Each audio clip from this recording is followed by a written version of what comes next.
এই লুকটা আমি কিভাবে ক্রিয়েট করলাম সেটাই আজকে তোমাদের সঙ্গে একটু শেয়ার করব। আশা করছি বন্ধুরা পুরো ভিডিওটা তোমরা স্কিপ না করে দেখবে। প্রথমেই দেখো আমি এখানে হিমালয়ার নিম ফেস ওয়াশ নিয়ে নিয়েছি, এটাই আমি সবসময় ব্যবহার করি।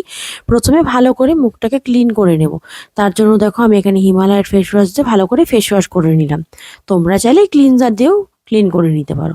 তারপর মুখটা ধুয়ে এলাম, ধুয়ে এসে দেখো মুখের মধ্যে কত পিম্পল হয়েছে কি জানি। যখনই কোনো প্রোগ্রাম থাকে তার আগে না আমার মুখে পিম্পল হবে।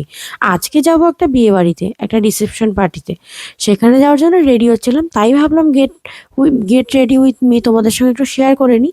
সেটার একটা ছোট্ট করে ক্লিপ নিয়েছি। দেখো ভালো করে ফেস ওয়াশ করে নিয়ে তারপর আমি একটু টোনার দিয়ে দিলাম। আমি এখানে রোজ ওয়াটারই অ্যাপ্লাই করেছি, তোমরা চাইলে যে কোনো টোনারই ব্যবহার করতে পারো।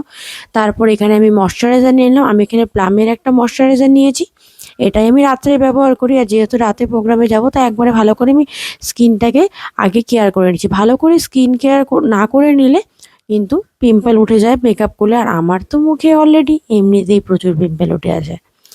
তো দেখো আমি ময়শ্চারাইজার লাগানোর পরে অ্যাপ্লাই করে নিচ্ছি হচ্ছে প্রাইমার। এখানে কালার বারের প্রাইমার অ্যাপ্লাই করছি। আমার কাছে যেগুলো জিনিস আছে সেগুলো দিয়ে আমি মেকআপ করছি। স্টেপ বাই স্টেপ চেষ্টা করছি তোমাদের সঙ্গে শেয়ার করার, কিন্তু হয়তো পুরোটা আমি শেয়ার করতে পারিনি, কিছুটা আমার প্রবলেম হচ্ছিল। তো আমি কিছুটা অল্প অল্প করে শেয়ার করেছি।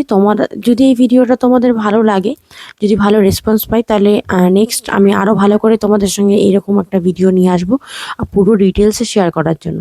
তো যাই হোক, দেখো প্রাইমার করে নেওয়ার পর আর মুখে প্রচুর স্পট হয়ে গেছে, ডার্ক সার্কেল তো আছেই, ওটা নিত্যদিনের সঙ্গী আমার।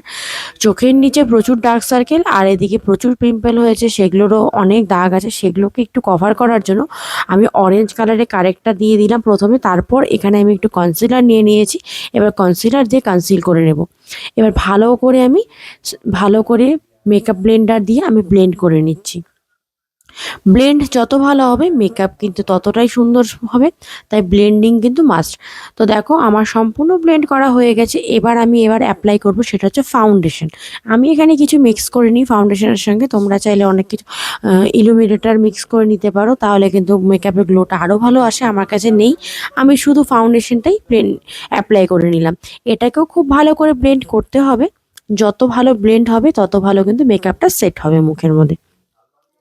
তো দেখো আমার কিন্তু অলরেডি ব্লেন্ড করা হয়ে গেছে ফাউন্ডেশন। আমি এখানে মিলানির ফাউন্ডেশন ব্যবহার করেছি, এটা কিন্তু খুব ভালো কভারেজ দেয় আর খুব ভালো একটা ফাউন্ডেশন, একদম কম বাজেটের মধ্যে, আমার তো ভীষণ ভালো লাগে। এবার দেখো আমি এখানে লিকুইড ব্লাশ অ্যাপ্লাই করলাম। লিকুইড ব্লাশ আমার কাছে যদি নেই, তাই যেহেতু নেই তার জন্য আমি কিন্তু এখানে লিকুইড পিঙ্ক কালার একটা লিপস্টিক অ্যাপ্লাই করে নিয়েছি। এবার এই ফাউন্ডেশনটাকে সেট করার জন্য আমি এখানে translation powder, PSC translation powder আমি অ্যাপ্লাই করছি।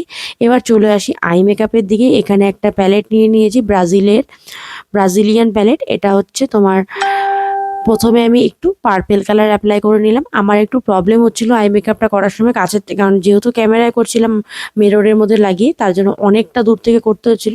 আমি একটু অফ করেই ভালো করে সামনের থেকে গিয়ে আই মেকআপটা করে নিয়েছি। তোমরা যদি আই মেকআপটা দেখতে চাও আমাকে জানিও, তাহলে পরবর্তীকালে তোমাদের সঙ্গে আমি ডিটেলসে আই মেকআপটা শেয়ার করবো। তো এখন আই মেকআপ করা হয়ে গেল, তারপরে কিন্তু ব্রাশ দিয়ে আমি ট্রান্সলেশন পাউডারগুলো ভালো করে ঝেড়ে দিলাম। এবার চলে আসি কন্ট্রোরের দিকে।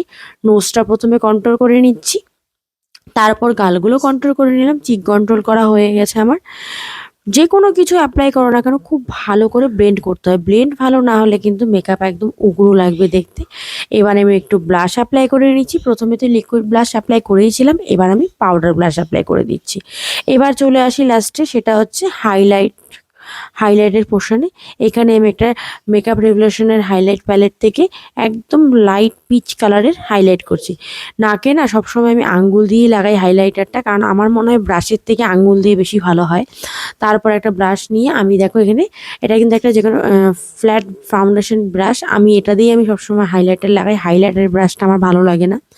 তারপর একদম লাস্টে চলে এলাম লিপস্টিকের পোর্শনে। যতই মেকআপ করো, যতক্ষণ লিপস্টিকটা মুখে না পড়ে ততক্ষণ কিন্তু মেকআপটা ফুটবে না। এবার একদম শেষে হচ্ছে সে মেকআপটাকে ফিক্স করার জন্য একটা মেকআপ ফিক্সার আমি অ্যাপ্লাই করে নিচ্ছি। এটাও মেকআপ রেগুলেশনের। আমি সব কিছু একদম মিডিয়াম বাজেটেরই অ্যাপ্লাই করছি, কারণ যেহেতু নিজের সাজার জন্য নিজেও সেভাবে সাজি না, হঠাৎ কোনো অকেশনে সাজি, তাছাড়া সাজি না। এই দেখো আমার মোটামুটি মেকআপ কিন্তু কমপ্লিট, মেকআপও সেট হয়ে গেছে। মেকআপ করার কিছুক্ষণ পর কিন্তু মেকআপটা আরও ভালো লাগে দেখতে, যতক্ষণ মেকআপটা সেট না হয় পুরোপুরি। আর মেকআপটা কিন্তু মুখে সেট হতে একটু সময় লাগবে। দেখবি যে কোনো মেকআপ করলে মোটামুটি 15-20 মিনিট পর কিন্তু মেকআপটা মুখের মতো সেট হয়ে যায় খুব ভালো, আর দেখতে আরও সুন্দর লাগে। তো এই ছিল আমার ছোট্ট একটা ভিডিও। ভালো লাগলে অবশ্যই লাইক কমেন্ট করিও।